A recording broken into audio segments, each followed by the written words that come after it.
All right, does this sound familiar? Dinner's over, you're after the kids to do their homework, they hem and they haw, they seem to want to do anything but. So what's a parent to do? Our next guest says it may not directly be the kids' fault. They may be delaying the homework because they're actually having trouble understanding. Joining us now is educator Dr. Angelica Underwood. Good to have you here, Dr. Underwood. Hey, doctor. Thank you. So you do work with children. What kind of work do you do? I do.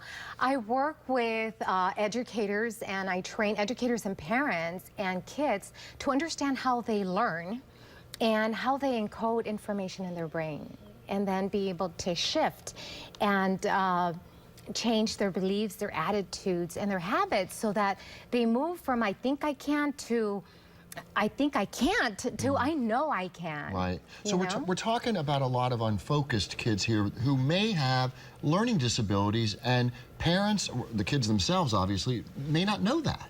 Exactly. How can we tell? Well, some of these kids can't help themselves. They have learning disabilities, and some of these kids have not been identified as having learning disabilities. So what I recommend is 4 key signs to help parents understand if their child has a learning disability or not. One would be reading. You know, is your child reading 3 to 4 grade levels below? I mean, I'm not saying a little slow, but 3 to 4 grade levels below. And if they are, then that's a huge indicator that they may have a learning disability. And I recommend that parents get them diagnosed and tested. I know reading experts, Dr. Richard Capone and Dr. Richard McCallan from the University of Berkeley at California, and they say that you need to pinpoint the reading difficulties that they're having. Is it fluency, decoding, comprehension, vocabulary? Find out.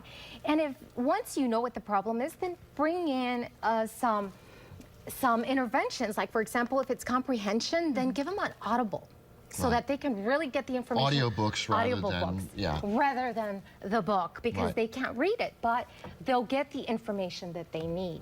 Some parents, though, what are some other signs? The second sign would be focus. You know, I had a student that even when I held my finger under his chin, his eyes would be darting all over the place. He could not sustain his attention on what I was giving him when I was giving him the instruction. So parents can easily buy a project board and just cut it. You know, it's easily created. It could be bigger than this, too. It could be bigger than this, depending on the length. What do you put on there? You can put anything you want, maybe focus, you know, so that you can have a goal on the board. And this will help eliminate all the distractions that a child may have. Okay, and third sign? The third sign would be memory.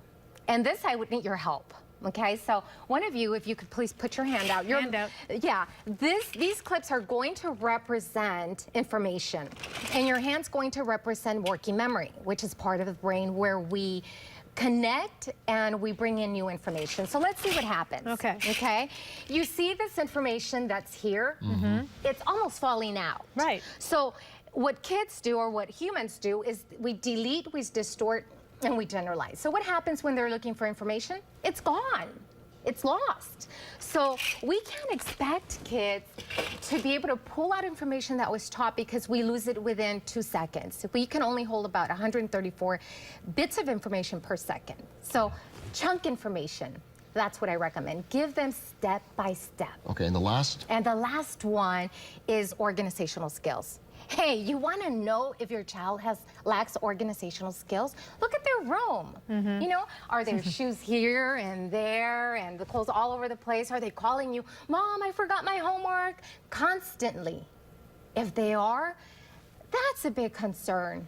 Because imagine if their room is a mess, what do you think is happening inside the brain? Right. So I recommend containers, you know, if they're at home, so that they can sort their shoes, their clothes, their items, and label them to help them be able to know exactly where things go. You're offering a diagnostic test. Quickly tell us about that.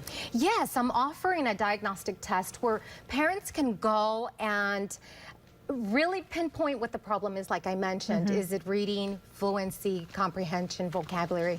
And once they know what the problem is, then we can provide them the intervention that works. All right. Good. There is hope out there, definitely. There's hope. Now, you know what, we'll put how parents can get that diagnostic test on our website, daytimeonline.tv. So thank you so much.